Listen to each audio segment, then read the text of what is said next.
Semuanya siap diberkati dengan firman Tuhan hari ini. Kita akan masuk dalam bagian yang kelima, bagian terakhir dari seri khotbah bulan ini, yaitu Dia Bawaku Terbang dengan Sayapnya. Dan di dalam bagian yang kelima ini, firman Tuhan yang saya mau bagikan kepada saudara, judulnya adalah Dispesialkan Tuhan. Saya percaya orang-orang di tempat ini bukan orang-orang biasa, tapi inilah orang-orang yang dispesialkan Tuhan. Amin. Berapa banyak yang percaya Anda punya tempat istimewa di hati Tuhan? Anda dan saya orang-orang yang dispesialkan Tuhan. Yang percaya kita kasih tepuk tangan yang meriah buat Tuhan kita. Keluaran 19 ayatnya yang kelima. Jadi sekarang jika kamu sungguh-sungguh mendengar firman-Ku dan berpegang pada perjanjianku, maka kamu akan menjadi harta kesayanganku sendiri dari antara segala bangsa, sebab akulah yang empunya seluruh bumi. Jadi Tuhan ngomong kamu akan menjadi harta kesayanganku sendiri. Dalam Alkitab bahasa Inggris, King James Version, kata harta kesayangan itu ditulis sebagai my peculiar treasure, yang artinya milik pribadiku yang istimewa. Di dalam New English Translation itu menggunakan kata my special possession. Artinya adalah milik kepunyaanku yang spesial. Nah, kalau Anda perhatikan frase-frase tadi dari berbagai terjemahan Alkitab itu, Anda akan bisa merasakan ketika Tuhan ngomong tentang kita sebagai miliknya sendiri itu, ada satu sense of ownership, satu rasa kepemilikan yang besar. Kamu bukan cuma sekedar harta, tapi kamu hartaku sendiri, milik kepunyaanku sendiri. Ini sama seperti kayak orang tua merasa memiliki anaknya. Ya, anak itu mungkin di mata orang lain biasa saja. Tapi di mata orang tuanya, anak ini anakku, ini anak kesayanganku, ini anak yang paling spesial. Mungkin buat orang lain, anak ini gak ada spesial-spesialnya.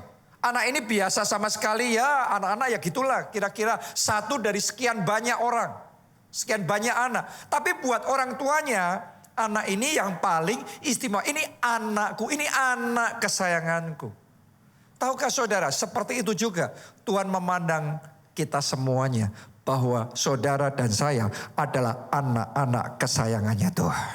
Oke, mungkin di mata orang lain kita biasa-biasa saja. Mungkin di mata teman kita bahkan kita dianggap gak ada apa-apanya. Mungkin di mata saudara sendiri Anda merasa mungkin hopeless dengan dirimu sendiri. Bahkan mungkin ada orang tua yang menganggap anaknya sudah kayak gak ada harapan, hopeless.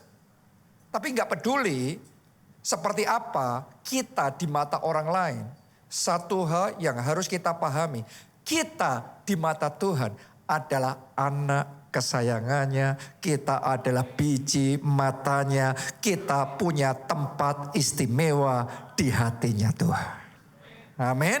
Nah, ini yang dialami oleh bangsa Israel pada waktu itu. Pada zaman itu mereka sedang di bawah perbudakan Mesir.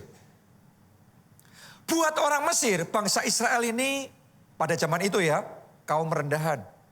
Bahkan mereka budak. Mereka bisa diinjak-injak, bisa diperlakukan dengan sewenang-wenang. Dan bahkan mereka bisa dieksploitasi. Ini hanya alat untuk mencapai tujuan, untuk disuruh ngelakuin pekerjaan kasar. Jadi buat orang Mesir, mungkin orang Israel pada zaman itu nilainya gak ada artinya. Tapi di mata Tuhan, orang Israel adalah bangsa yang kudus, umat pilihan Allah, dan ada rencana Tuhan yang besar di dalam kehidupan mereka. Saya mau ngomong sama saudara, kalau ada di antara saudara yang merasa dalam hidupmu kayak dianggap gak ada apa-apanya, dianggap sebelah mata, dipandang rendah, dianggap gak berarti, nothing, nobody. Dengarkan baik-baik, jangan tawar hati dalam hidup saudara, karena di mata Tuhan Anda adalah biji matanya, Anda adalah kesayangannya, dan Tuhan punya rencana yang indah, rencana yang besar di dalam kehidupan saudara. Amin. Haleluya. Hanya gini, kadang-kadang buat orang Israel pada waktu itu, dengar perkataan-perkataan kayak tadi bahwa kita milik kesayangan Tuhan, kita anak kesayangan Tuhan, kita dispesialkan Tuhan. Kata-kata kayak gitu tuh kayak klise buat mereka. Kata-kata kayak gitu kayak nggak kena di hati. Kenapa? Karena antara kata-kata firman Tuhan dengan realita yang mereka alami pada waktu itu seolah-olah nggak nyambung. Seolah-olah sama sekali bertolak belakang. Coba Anda renungkan, kalau Anda jadi bangsa Israel pada waktu itu dengar Tuhan ngomong kamu milik kesayanganku, kamu anakku, kamu milikku pribadi, kamu dispesialkan. Padahal kenyataannya 430 tahun mereka ada di bawah perbudakan Mesir. Saya tanya sama saudara, mereka berdoa nggak supaya dilepasin? Berdoa, tapi seolah-olah nggak ada pertolongan Tuhan. Mereka cuma dengar kisah-kisah pertolongan Tuhan. Mereka dengar bahwa orang lain ditolong oleh Tuhan. Tetapi kenapa kok buat mereka tidak ada pertolongan? Buat mereka tidak ada mujizat. Mereka dianiaya, mereka dirampas hak-haknya. Kesempatannya diambil, mereka diperlakukan dengan kasar. Mereka diinjak-injak. Tapi seolah-olah sekian tahun hopeless, tidak ada artinya. Jadi di hati mereka kalau dengar khotbah kayak gini nih, mungkin akan menjerit hatinya dan berkata, mana spesialnya? Mana katanya Tuhan baik, katanya Tuhan mengasihi. Tapi kenapa kami harus mengalami semuanya ini? Seolah-olah gak ada pertolongan yang daripada Tuhan. Jangan-jangan di antara saudara ada juga yang saat ini merasakan perasaan yang sama seperti bangsa Israel pada waktu itu. Ya Anda dengar Tuhan-Tuhan yang baik. Anda tanya, kalau Tuhan yang baik kenapa hidupku buruk semuanya? Kenapa yang terjadi dalam hidupku semuanya serba salah? Sial terus, jelek terus di dalam kehidupanku. Mungkin ada lagi di antara saudara yang berkata, aku sudah doa loh buat anakku. Aku doa buat pasanganku yang sakit supaya disembuhkan. Aku percaya, aku puasa, aku perkataan profetik dan seterusnya. Tapi hasil akhirnya mereka tidak tertolong. Hasil akhirnya mereka meninggal dunia. Dan tidak disembuhkan. Mana? Tuhan yang baik itu mana? Sebagian lagi ngomong, kenyataannya hidupku habis semuanya. Pekerjaanku habis, keuanganku habis, nama baikku habis, kehormatanku habis. Sekarang masih nanggung hutang yang besar, tanggung jawab yang besar. Katanya Tuhan baik, baiknya yang mana? Katanya aku anak kesayangan, katanya aku dispesialkan, mananya yang spesial? Saya nggak tahu ya satu persatu apa yang saudara alami, tapi yang pasti ada situasi-situasi yang kadang-kadang ketika kita ada di dalam momen kayak gitu, susah untuk kita bisa mengaminkan bahwa kita itu adalah milik kesayangannya Tuhan. Bahwa kita itu spesial di hatinya Tuhan. Mungkin Anda datang di ibadah saat ini, dengar khotbah seperti ini, orang lain ngomong amin, amin. Tapi di hati saudara kayaknya gimana? Kayaknya gak cocok. Hari ini saya mau ngomong sama saudara yang ada dalam keadaan seperti itu. Sekalipun buruk semua rasanya yang terjadi dalam hidup saudara, sadarilah Tuhan tidak pernah lepas tangan. Tuhan tidak pernah membuang saudara. Mungkin kita yang gak menyadarinya sepenuhnya. Tapi saya yakinkan saudara, Tuhan tetap bekerja dalam hidup kita. Dan Dia mau pastikan setiap rencananya bisa tergenapi dengan sempurna di dalam kehidupan kita. Amin. Mungkin Anda tanya sama saya, kok bisa? Kok bisa? Coba Anda renungkan gini. Buat bangsa Israel ya, yang dalam keadaan seperti tadi itu, 430 tahun mereka di bawah perbudakan Mesir. Dan rasanya semuanya buruk dalam hidup mereka. Mereka ditekan-tekan, mereka dianiaya, bahkan sama Firaun. Firaun gak mau mereka bertambah nih. Jadi ditekan, bahkan dikeluarin perintah supaya semua bayi yang laki-laki yang lahir dari keluarga Israel semuanya dibunuh. Tujuannya apa? Supaya bangsanya nggak bisa berkembang. Oke, tapi yang luar biasa Alkitab mencatat gini. Semakin ditekan, bangsa Israel semakin bertambah banyak. Bahkan dengan dahsyat berlipat ganda. Coba saudara renungkan. Artinya gini, mereka ini bangsa Israel nih di saat yang sama mengalami aniaya. Di bawah perbudakan. menghadapi kesulitan yang sangat besar. Ada tragedi yang mengerikan terjadi.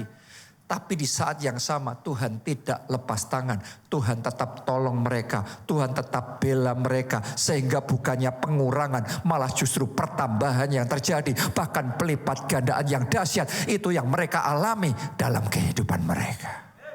Nah, ini ada dua hal yang kontras. Yang kadang-kadang bisa terjadi di waktu yang sama dalam hidup kita. Kadang-kadang sebagian orang beranggapan kalau mujizat terjadi itu semuanya indah. Tapi lihat yang dialami bangsa Israel. Bahkan di saat kesusahan, di dalam penghinaan, di dalam kesedihan. Tapi tetap ada penghiburan yang daripada Tuhan. Tetap ada penyertaan Tuhan. Tetap ada mujizat yang terjadi. Oh, saya berdoa Anda yang di dalam aniaya, Anda yang di dalam kesusahan, Anda yang di dalam pencobaan dan ujian. Saya berdoa mulai hari ini ada penghiburan yang dari Tuhan, ada keajaiban dan ada mujizat Tuhan dinyatakan dalam hidup saudara. Amin. Jadi mereka nggak ditinggalkan sepenuhnya. Memang diizinkan melalui itu, tapi Tuhan nggak lepas tangan, tetap dijagain sama Tuhan. Anda juga tetap dijagain sama Tuhan. Keluargamu juga tetap dijaga sama Tuhan. Bangsa Israel nih saudaraku, sekian tahun hak-hak mereka dirampas. Kekayaan mereka diambil. Dan mereka sangat menderita. Tapi yang mereka nggak tahu, semua kerugian, semua kehilangan yang mereka alami, dicatat semuanya sama Tuhan. Ada dalam catatannya komplit. Pembukuannya Tuhan lengkap saudara. Dan Tuhan tunggu sampai di harinya di mana Tuhan bawa bangsa Israel keluar dari Mesir. Dan ketika bangsa itu keluar dari Mesir, Alkitab mencatat mereka tuh kayak merampasi orang Mesir. Jadi minta apa saja dikasih. Seolah-olah harta kekayaan Mesir dalam sehari ditransferkan kepada orang Israel. Coba Anda renungkan itu. Artinya gini, semua kerugian yang mereka alami dipulihkan sepenuhnya. Saat ini Anda yang mengalami kerugian, kehilangan kesempatan, kemunduran. Anda yang merasa kayak hopeless. Dengarkan baik-baik, Tuhan sedang mencatat semuanya itu. Tetap jalan sama Tuhan karena ketika waktunya pemulihan itu tiba. Saya nubuatkan dalam nama Yesus pemulihan yang terjadi minimal 2 kali lipat. Bahkan lebih, bahkan 7 kali lipat. Anda alami di dalam kehidupan saudara. Jadi dalam kesusahan mereka nggak sepenuhnya ditinggalkan. Anda juga tidak sepenuhnya ditinggalkan. Di balik semuanya itu tetap saja Tuhan turut bekerja dalam segala perkara untuk mendatangkan kebaikan.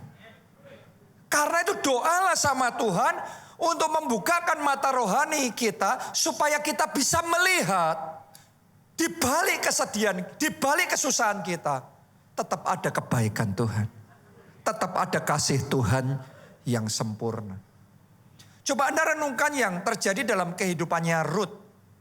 Rut ini tadinya bangsa asing, gak kenal Tuhan. Sejak menikah sama suaminya, dia masuk di keluarganya Naomi. Dia jadi kenal Tuhan. Dia menyembah Allah Yehova. Dan karena keluarga suaminya keluarga konglomerat, mereka kaya raya, maka otomatis Rut hidupnya indah dan menyenangkan. Awalnya. Tapi sejak dia ikut Tuhan itu cuma sebentar enaknya. Setelah itu banyak gak enaknya. Sebentar baiknya, setelah itu gak ada baiknya. Mertuanya yang kaya itu meninggal dunia. Namanya pilar dalam keluarga, kalau gak ada bisa terjadi gonjangan. Mungkin Anda ngomong kan masih ada anak-anaknya. 2 anaknya laki-laki mati semuanya. Jadi di dalam keluarga itu tinggal Naomi, ibu mertuanya, Rut dan Orpa, menantu-menantunya.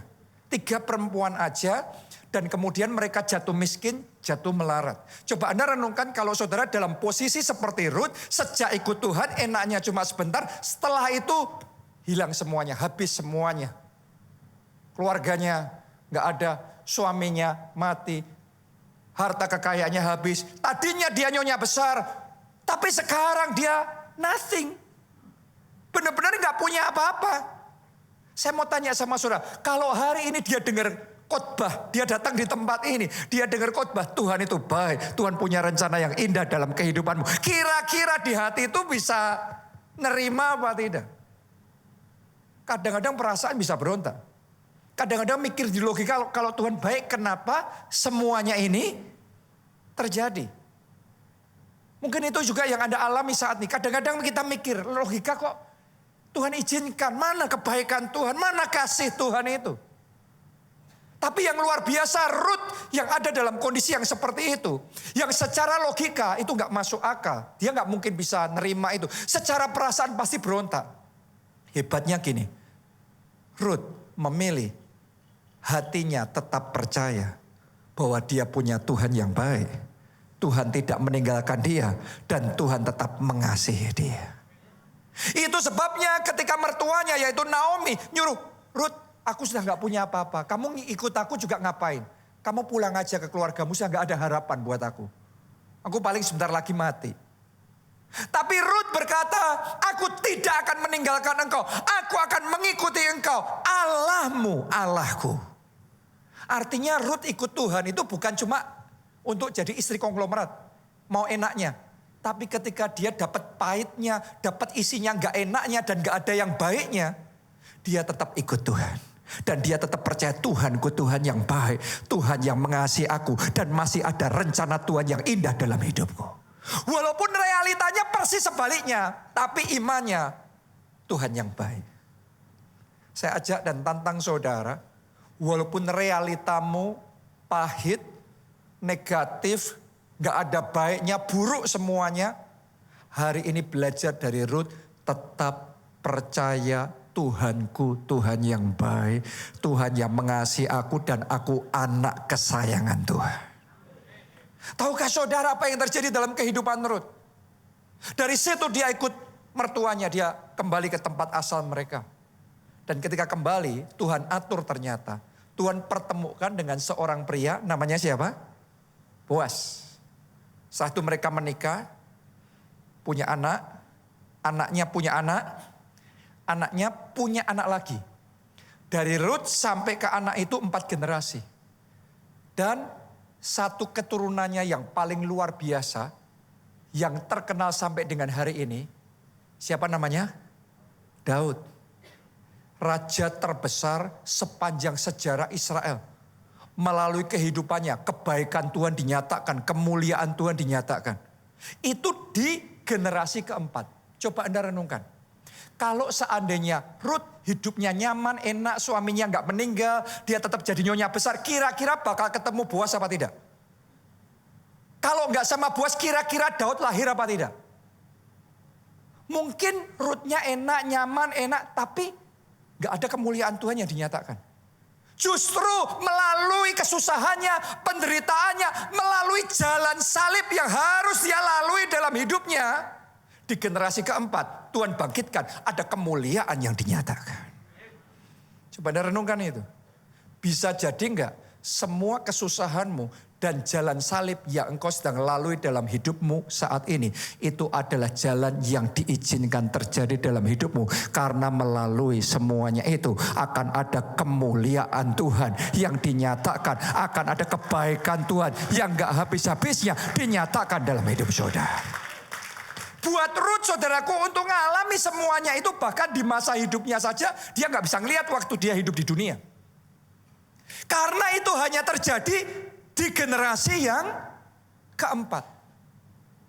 Kadang-kadang untuk mengetahui kebaikan Tuhan, pikiran kita ini terlalu pendek, terlalu kecil, terlalu terbatas untuk ngerti grand plan-nya, master plan-nya Tuhan tuh kita kayak nggak bisa nangkep gitu. Tapi ternyata buat Ruth butuh nunggu 4 generasi baru ngerti, oh ini rencana Tuhan.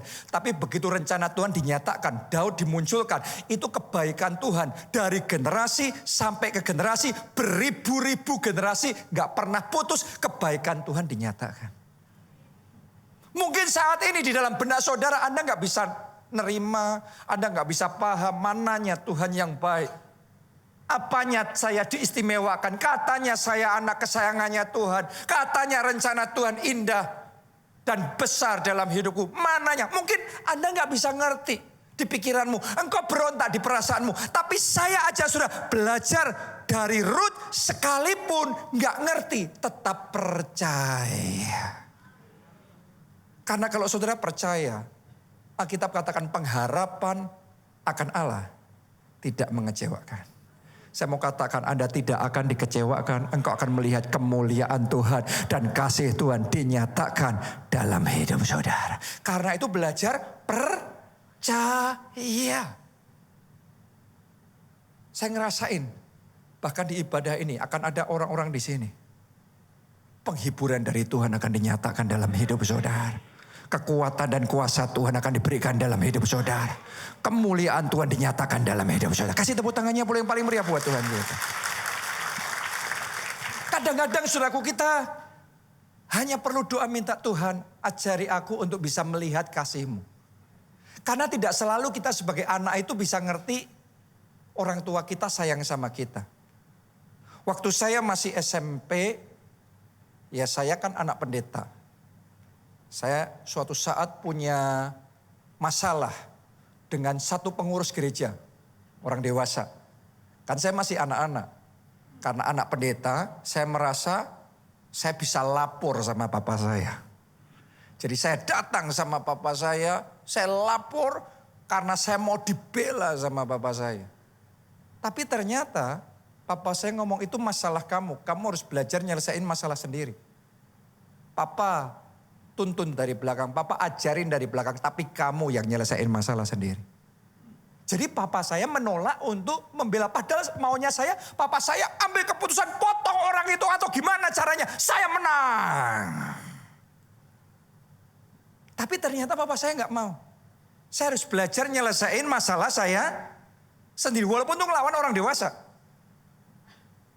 Itu cara papa saya mendidik saya. Waktu itu saya merasa kok gitu, kok saya jadi anak nggak dibela. Kok papa saya nggak turut campur.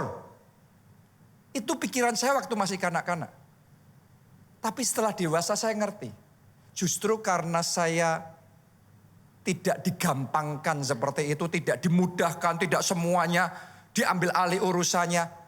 Saya punya kesempatan untuk belajar mengembangkan kemampuan saya menyelesaikan masalah, menghadapi situasi, menghadapi orang-orang yang berbagai jenis yang berbeda. Leadership saya mulai muncul dan saya jadi hari ini saya tahu bagian dari proses yang dilalui itu.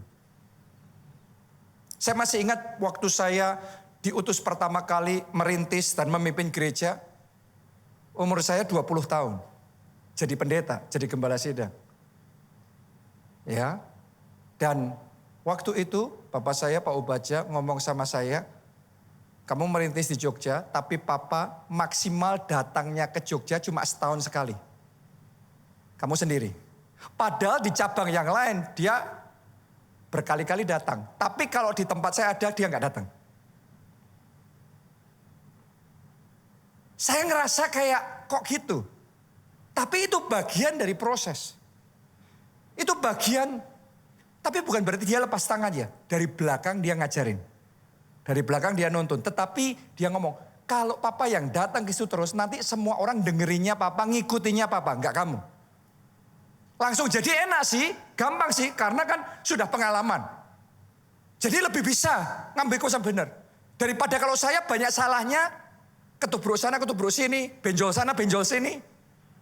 Tapi ternyata melalui semuanya itu, proses pendewasaan terjadi. Saya maunya dibela langsung, papa saya turut campur langsung, menang langsung.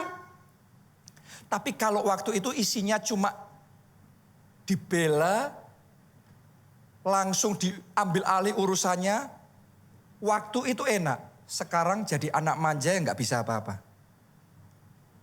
Tapi karena waktu itu yang saya harapkan tidak terjadi, kayak dibiarin, bukannya dibela tapi dibiarin. Tapi bukan lepas tangan ya, tetap dari belakang ngawasin ya. Tetap mendukung ya. Tapi melalui semuanya itu, saya bertumbuh. Jadi lebih tahan uji. Jadi lebih matang, jadi lebih dewasa. Dan saya tahu hari ini saya ada bagian dari proses pelatihan itu. Mungkin doamu selama ini supaya Tuhan bela. Tapi belum tentu Tuhan mau langsung bela. Dan mungkin saudara merasa kok gitu, kok Tuhan gak langsung bela. Orang itu gampang cepet doa sebentar terima mujizat. Orang itu baru bertobat sebentar langsung ditolong, dibuka jalan. Tapi kenapa aku susah banget? Kenapa aku berat banget? Percaya saudaraku ya, Tuhan itu punya porsi untuk setiap orang.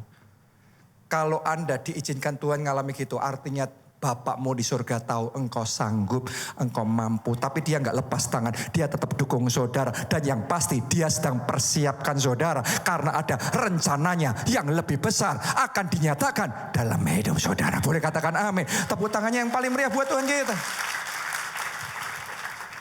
Jadi apakah saudara langsung terima jawaban doa instan apa tidak? Percayai. Engkau punya Bapak yang baik. Tuhan yang mengasihi engkau dan rencananya indah dalam hidupmu. Engkau paham dengan logikamu atau engkau nggak bisa paham. Perasaanmu berontak atau bisa nerima. Tapi imanmu harus tetap percaya. Tuhanku baik dan Tuhan mengasihi aku. Ingat baik-baik saudaraku, manusia pikirannya terbatas. Rut masa hidupnya nggak ngelihat itu. Baru generasi keempat, oh ternyata ini maksud Tuhan. Daud harus muncul melalui semuanya ini. Karena ada kemuliaan di balik salib. Oh saya berdoa semua jalan salib yang Anda sedang lalui dalam hidupmu. Ujungnya kemuliaan Tuhan dinyatakan di dalam hidup saudara. Nah hanya memang jenis kasih yang saya ceritakan ini tadi. Ini jenis kasih yang susah banget dicerna dan dipahami. Karena gak gampang. Dengan pemahaman kita yang sekarang, dengan kedewasaan kita sekarang, pengetahuan kita sekarang, nggak gampang ngerasain kasih Tuhan yang jenis itu tadi. Itu sebabnya saya mau ngomong sama saudara, walaupun nggak bisa dipahami, nggak gampang dipahami, pokok ambil keputusan, percaya Tuhanku Tuhan yang baik. Allah turut bekerja dalam segala perkara untuk mendatangkan kebaikan. Nah itu satu jenis kasih Tuhan. Oke sekarang kita move berikutnya. Maju lagi ya. Jenis kasih Tuhan yang berikutnya adalah jenis kasih Tuhan yang ketika dimanifestasikan langsung kerasa indah dalam hidup kita. Langsung akan membuat kita rejoice. Langsung akan membuat kita excited. Langsung akan membuat kita ngomong thank you Jesus. Engkau baik banget dalam hidupku. Ini nggak butuh dicerna, langsung kerasa saudaraku. Langsung manis, kenanya enak banget di hati. Inilah judul khotbah hari ini. Yaitu dispesialkan Tuhan. Dan doa saya Anda ngalami juga kasih Tuhan. Jenis yang kedua ini yaitu dispesialkan Tuhan. Amin. Kalau Anda dispesialkan Tuhan apa yang akan terjadi? Yang pertama saudara akan dipagari dengan perlindungan Tuhan. Saya doa ya sementara firman ini dibagikan perlindungan Tuhan diaktifkan untuk keluarga saudara, untuk hidup saudara, untuk masa depan saudara. Ada perlindungan Tuhan yang sempurna. Mari kita baca Keluaran 12 ayat 41 dan 42. Sesudah lewat 430 tahun, tepat pada hari itu juga, keluarlah segala pasukan Tuhan dari tanah Mesir. Pasukan Tuhan ini bangsa Israel. Jadi ini harinya mereka finally merdeka. Akhirnya merdeka. Akhirnya keluar dari Mesir. Bebas. Tapi ternyata belum sepenuhnya ya. Lihat ayat berikutnya. 42. Malam itulah malam berjaga-jaga bagi Tuhan. Untuk membawa mereka keluar dari tanah Mesir. Dan itulah juga malam berjaga-jaga bagi semua orang Israel turun-temurun untuk kemuliaan Tuhan. Perhatikan kalimat ini, malam berjaga-jaga. Saya mau tanya sama saudara, apakah setiap hari kita nggak harus berjaga-jaga? Ya setiap hari harus waspadalah, jaga-jagalah. Tapi ada momen tertentu sampai dicatat di dalam Alkitab, malam itu secara spesifik, malam itu. Malam berjaga-jaga bagi Tuhan. Kenapa? Karena Tuhan sedang membawa umatnya, bangsa Israel keluar dari perbudakan Mesir. Merdeka. Tapi walaupun mereka sudah merdeka, keluar dari Mesir, belum sepenuhnya aman. Firaun Gak begitu saja bisa nerima kehilangan tenaga kerjanya.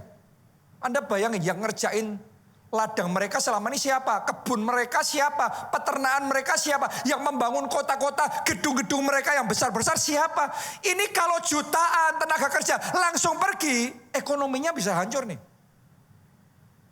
Dia nggak mungkin bisa terima begitu aja.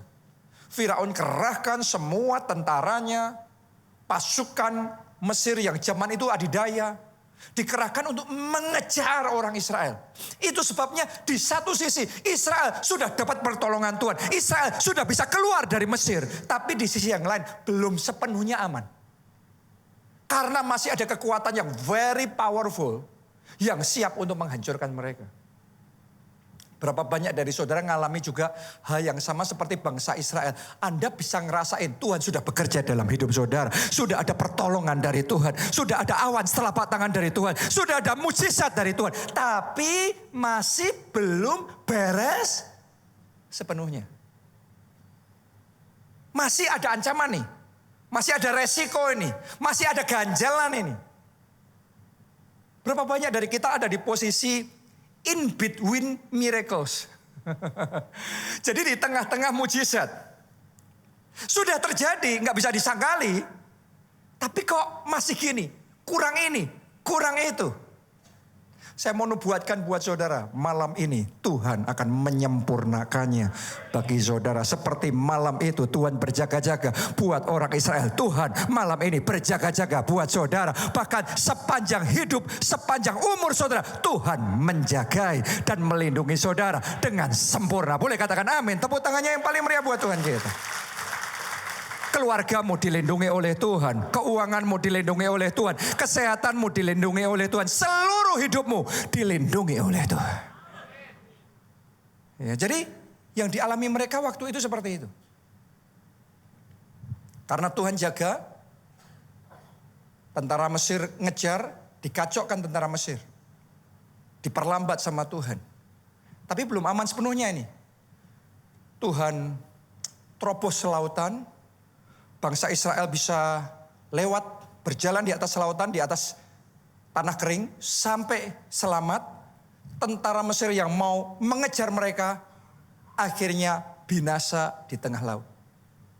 Karena Tuhan yang menjaga mereka. Saya mau nubuatkan di antara saudara, kalau ada yang keluarganya tidak aman, yang pernikahannya tidak di posisi aman, ada ancaman, ada bahaya, yang pekerjaannya, keuangannya tidak di posisi aman, asetnya tidak di posisi aman, ada ancaman-ancaman itu. Tangkap rema firman Tuhan hari ini.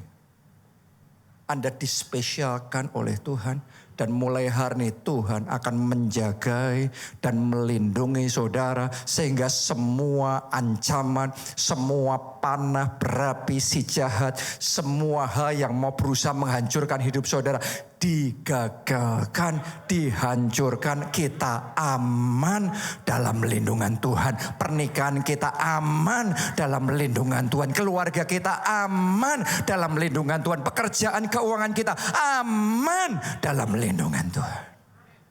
Alami itu secara pribadi dalam hidup saudara. Kemarin minggu saya cerita di ibadah ini, kesaksian tentang gereja kita di Solo yang diamankan sama Tuhan. Tapi hari ini saya mau cerita sama saudara, gereja kita yang di Jogja kemarin Jumat baru saja dapat mujizat baru.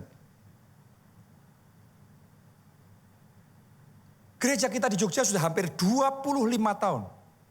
Selama 25 tahun kita merasakan penyertaan Tuhan, kita merasakan berkat Tuhan, kita merasakan tuntunan Tuhan. Gereja itu bertumbuh. Jadi salah satu atau mungkin yang terbesar di Jogja sekarang ini. Akan tetapi selama 25 tahun kita berjuang untuk punya tempat sendiri, punya gedung sendiri, yang punya izin resmi gereja sendiri. 25 tahun belum berhasil, saudaraku. Padahal kalau saudara dengar saya khotbah, sekian tahun Anda ada di tempat ini dengar saya khotbah, selalu saya akan ngomong bagi Tuhan tidak ada yang mustahil. Tapi kenyataannya berjuang seperti apapun nggak nembus. Tetap saja keblok semuanya. Nggak bisa. Berdoa sudah belum? Jangankan berdoa, berpuasa itu sudah berulang-ulang 40 hari. Tapi enggak nembus juga. Ya, jadi kadang-kadang di saat yang sama kita ngalami mujizat. Ini mujizat itu ada area tertentu juga diizinkan kita berjuang, bergumul. Tapi yang luar biasa saudaraku, ini saya kesaksian sama saudara ya. Jumat kemarin kita diundang untuk ketemu dengan bupatinya. Dan ketika kita ketemu, saya, Pastor Nita datang di situ, ya langsung sama bupatinya diserahkan PBG. PBG itu mungkin Anda lebih familiar istilahnya yang sebelumnya, IMB, resmi rumah ibadah gereja permanen. Setelah hampir 25 tahun berjuang, berusaha, berdoa, semuanya akhirnya kemarin Jumat tembus. Saya kemarin tuh jadwalnya tuh padat sekali sehingga saya tuh capek sekali. Tapi waktu capek kemarin Sabtu saya nyetir sendiri dari Solo ke Jakarta. Capek sih secara badan saudaraku. Tapi capek hatinya, capek badannya, hatinya rejoice. Hatinya penuh dengan sukacita karena pulang ke Jakarta dengan kemenangan. Buat sebagian orang yang mungkin saudara cuma dengar kayak gini kurang bisa menghayati. Tapi buat saya yang berjuang di lapangan, saya yang ngerasain diancam kiri, diancam kanan.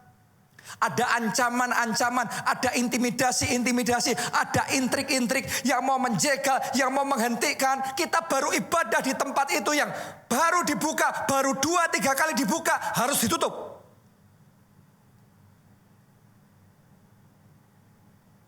Tapi sebagian orang kalau ngalami seperti itu, terus putus asa. Baru buka sebentar, terus ditutup. Saya mau ngomong sama saya, belajar ya, jalan sama Tuhan. Sudah, kalau dari dibuka bisa ditutup, maka dari ditutup bisa dibuka lagi. Jangan putus asa ketika menghadapi tantangan dan rintangan. Bisa dibalik keadaan. Dan sudah dibuka, tapi dibuka izin sementara. Sekian tahun ini cuma izin sementara. Isinya dikerjain, isinya ada berbagai macam intrik untuk menjegal kita. Tapi kita fight dan fight dan fight. Sampai akhirnya kemarin Jumat itu tembus juga. Ada kemenangan terjadi. Dan Tuhan berikan buat gereja kita. Kita kasih tepuk tangannya yang paling meriah buat Tuhan kita. Coba Anda renungkan. Hampir 25 tahun. Tapi kalau saya khotbah sama saudara. Saya bicara tentang mujizat. Saya selalu akan ngomong. Mujizat terjadinya kapan? Sekarang. Jadi setiap pagi saya bangun. Saya selalu akan ngomong. This is the day that the Lord has made. Hari ini harinya Tuhan. Ini hari kemenangan. Ini hari mujizat. Ini hari terobosan. Itu imannya saya. Imannya saya. Dan ngimanin kayak gitu hampir 25 tahun.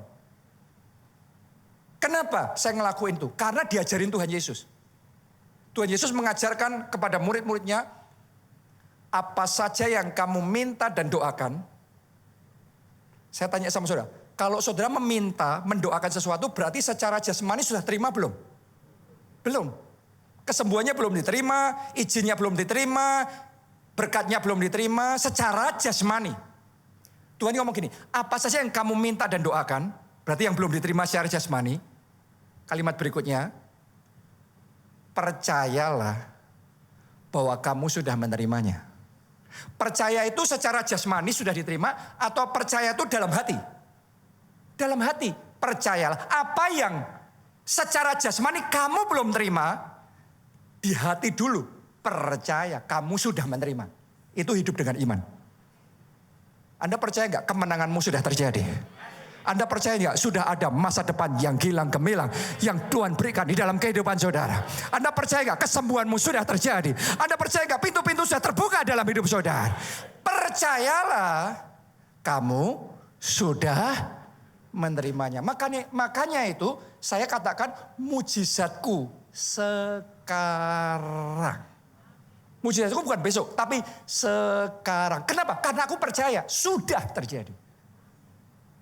Secara jasmani belum terjadi. Tetapi di dalam hati oleh iman sudah aku terima. Yesus ngomong, apa saja yang kamu minta dan doakan, percayalah kamu sudah menerimanya. Maka kalau Anda lakukan itu, secara jasmani belum ada, tapi secara hati engkau percaya. Yesus ngomong, maka kamu akan menerimanya. Banyak orang kalau belum melihat secara jasmani, hatinya belum bisa percaya. Makanya gak ngelihat apa-apa. Anda harus bisa berjalan dengan iman. Walaupun secara jasmani belum melihat apa-apa, tapi secara hati sudah percaya terlebih dahulu. Yesus ngomong, maka kamu akan menerimanya. Oh, akan ada orang-orang di tempat ini yang visinya yang besar, yang kayaknya gak masuk akal. Engkau akan menerimanya, engkau akan mengalaminya, kemenangan terjadi. Terima itu dalam nama Tuhan Yesus. Terima itu terjadi bagi saudara dalam nama Tuhan Yesus. Amin. Ini adalah cara berjalan dengan iman. Kapan mujizatmu? Sekarang. Meskipun dalam konteks gereja kita di Jogja baru terjadi setelah hampir 25 tahun. Tapi tetap saya percayanya sekarang. Tiap hari percayanya sekarang. Meskipun dalam kasusnya Ruth baru ngelihat itu di generasi keempat. Tapi itu tidak menghapus satu fakta. Kita punya Tuhan yang baik. Kita punya Tuhan yang sayang sama kita. Dan rencananya tetap indah dalam hidup kita. Walaupun yang kita alami buruk semuanya. Itu tidak membuat fakta berubah. Bahwa kita punya Tuhan yang baik dalam hidup kita. Amin. Jadi Tuhan itu bekerja itu waktunya kapan, terjadinya kapan. Itu haknya Tuhan. Tapi imanku sekarang. Untuk kasus gereja kita di Jakarta. Kita dikasih tempat kayak gini. Kita dikasih tempat di Piksana Haleluya Center. Itu enggak perlu mendoakan dan mengimani. Sebelum mendoakan, sebelum mengimani sudah dikasih. Itu sama sekali kita tidak memperjuangkan izin. Tahu jadi gitu aja, selesai. Coba saudara renungkan. Imannya sama, tapi jadi waktunya yang nentuin Tuhan. Bagian kita percaya. Oh, mulai hari imanmu dibangkitkan. Imanmu dibangkitkan. Imanmu dibangkitkan. Maka kamu akan melihatnya. Maka akan terjadi. Kamu akan menerimanya. Terima itu dalam nama Tuhan. Terima kesembuhanmu dalam nama Tuhan. Terima mujizatmu dalam nama Tuhan Yesus. Amin. Dan kalau hari ini Anda mendengarkan firman Tuhan. Dan Tuhan ngomong engkau milik kesayangannya. Engkau kepunyaannya pribadi. Engkau anak kesayangannya. Engkau spesial di matanya. Berani percaya enggak? Khususnya buat saudara yang merasa enggak disayang Tuhan. Engkau merasa engkau kecewa sama Tuhan. Engkau merasa dianaktirikan sama Tuhan. Jadi itu jasmaninya rasanya engkau gitu. Tapi saya tantang saudara berani percaya terlebih dahulu. Engkau kesayangannya Tuhan. Engkau milik pribadinya Tuhan. Tuhan mengasihi saudara. Tuhan menspesialkan hidup saudara. Kalau engkau percaya itu. Mulai sejak sekarang babak baru sudah dimulai dalam hidup saudara. Dan apa yang engkau percayanya hanya tinggal tunggu waktu. Apa yang kita percaya dalam hati dimanifestasikan secara jasmani. Dan akan menjadi kesaksian saudara. Yang namanya kebaikan dan kemurahan Tuhan. Rasa diistimewakan, dispesialkan, dianak emaskan Tuhan. Mulai detik ini. Dimulai terjadilah itu dalam hidup saudara. Anda akan melihat kemudahan demi kemudahan. Anda akan melihat kemenangan demi kemenangan. Terus menerus kemurahan Tuhan. Melimpah di dalam hidup saudara. Amin. Jadi saudara bisa melihat ya. Di gereja kita dari tahun ke tahun, dari bulan ke bulan. Selalu ada lagi kebaikan Tuhan. Ada lagi kemurahan Tuhan. Kenapa? Karena itu adalah iman yang sudah kita hidupi sekian lama. Dan terus menerus kita menikmati buah manisnya. Hidup dalam iman bersama dengan Tuhan. Salah satunya minggu depan. Gereja kita tanggal 7 Juli akan kedatangan tamu dari Oral Roberts University. Saya sudah sampaikan sama saudara ya, minggu lalu 9 orang dari top leadersnya akan datang di Haleluya Center Peak jam 10 ibadah minggu untuk melakukan penandatanganan antara mereka sama kita, MOU kerjasama untuk launching Oral Roberts University Indonesia. Satu lagi favor Tuhan, satu lagi anugerah yang Tuhan nyatakan. Dan sejak kemarin saya sampaikan itu sudah ada pelayan Tuhan, KKS, para pengusaha yang tanya nanti majornya apa saja. Terus kemudian bisa enggak, gimana caranya, kapan? Nanti untuk informasi selengkapnya tunggu tanggal mainnya saudaraku. Tapi yang pasti itu akan open buat semuanya ya. Anda punya gelar S1 pun bukan teologi, nanti Anda bisa ambil S2 teologi. Dan lulus gelarnya Master Teologi dari Oral Roberts University. Ini akan jadi sesuatu yang luar biasa karena boleh dikatakan ORU Amerika itu adalah sekolah Alkitab yang paling banyak mencetak pendeta-pendeta gereja terbesarnya Amerika. Dan nanti akan ada ORU Indonesia. Saya percaya Tuhan ini yang punya rencana lebih besar lagi untuk Indonesia. Tuhan akan bawa Indonesia masuk dalam gelombang kegeraan yang lebih besar, lebih dahsyat. Indonesia penuh kemuliaan Tuhan. Anda percaya? Mari bangkit berdiri bersama-sama dan kita nyanyikan lagu ini. Dengan sayapmu, ku akan terbang tinggi di tengah badai hidup. Ku tak menyerah, Kau kekuatan dan perlindungan. Mari angkat dua tangan saudara, katakan pertolonganku. Di tempat maha tinggi, ku mengangkat tanganku. Aku berserah, Kau pernah tinggal. Amin. Aku sembah Amin. Yesusku, Raja. Mari bersama. Dengan sayapmu ku akan terbang tinggi di tengah badai hidup. Ku tak menyerah, Kau kekuatan dan perlindungan bagiku. Pertolonganku di tempat maha tinggi, ku mengangkat tanganku. Aku berserah, Kau ku nantikan. Kau yang ku sembah, Yesusku, Rajaku. Jadikan Yesus sebagai Rajamu, Tuhanmu, Juru Selamatmu. Maka engkau akan menerima pengampunan dosa. Itu yang pertama. Dan itu sangat penting. Kenapa? Karena dosa itu yang seringkali menghalangi kita sama Tuhan. Selama ada dosa itu, penghalang itu terus ada. Tapi ketika Anda terima Yesus, maka dosamu dihapuskan. Sehingga Allah di pihak saudara. Kalau Allah di pihak saudara, siapa lawan saudara?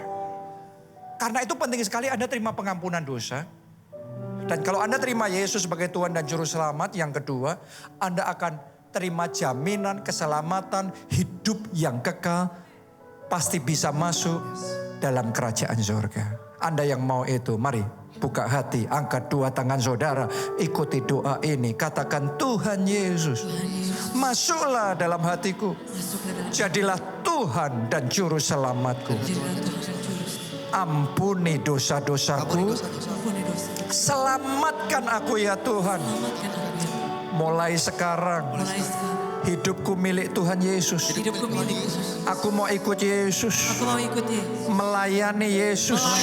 Jadi saksi Kristus. Pakai aku ya Tuhan. Untuk menyelamatkan keluarga dan teman-temanku. Terima kasih Tuhan Yesus. Amin. Sekarang yang kedua, saya mau menantang saudara. Siapa di antara saudara yang mau ambil keputusan, tidak peduli apapun yang terjadi dalam hidupmu, walaupun buruk, walaupun gak enak, gak ada baiknya rasanya gitu.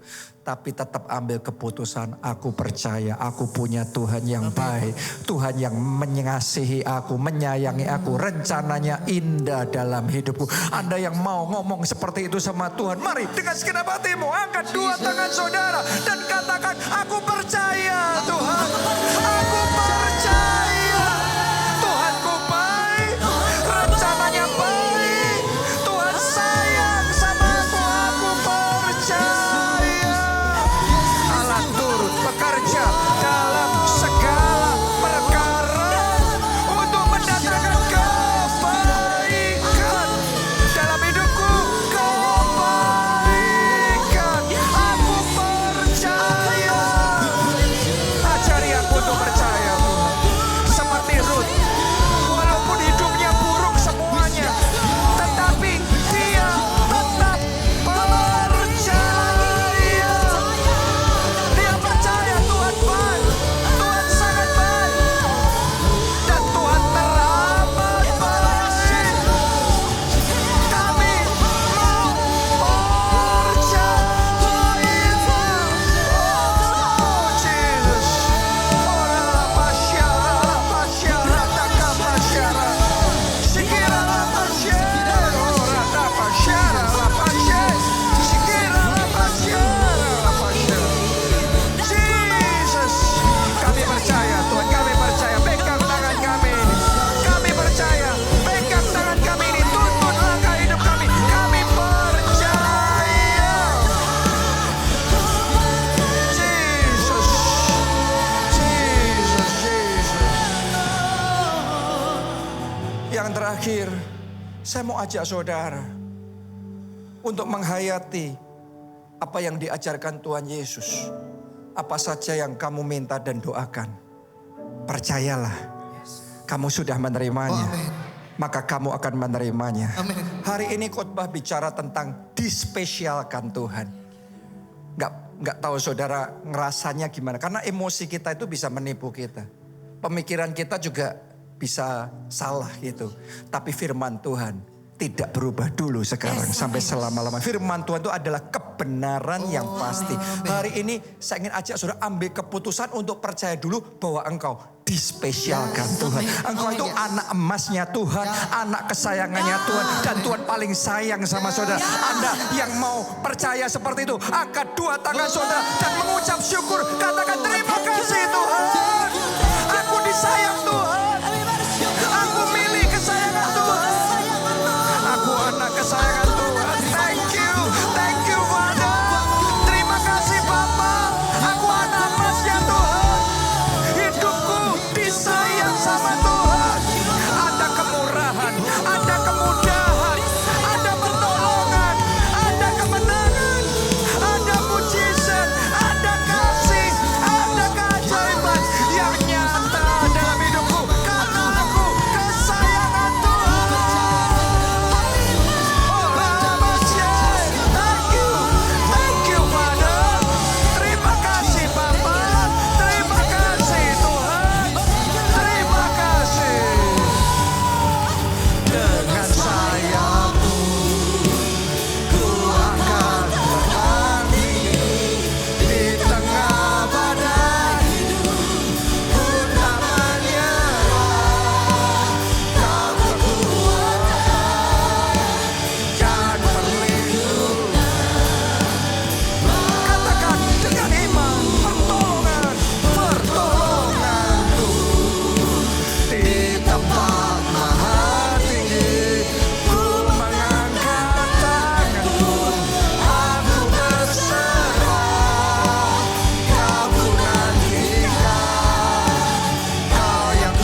Amin.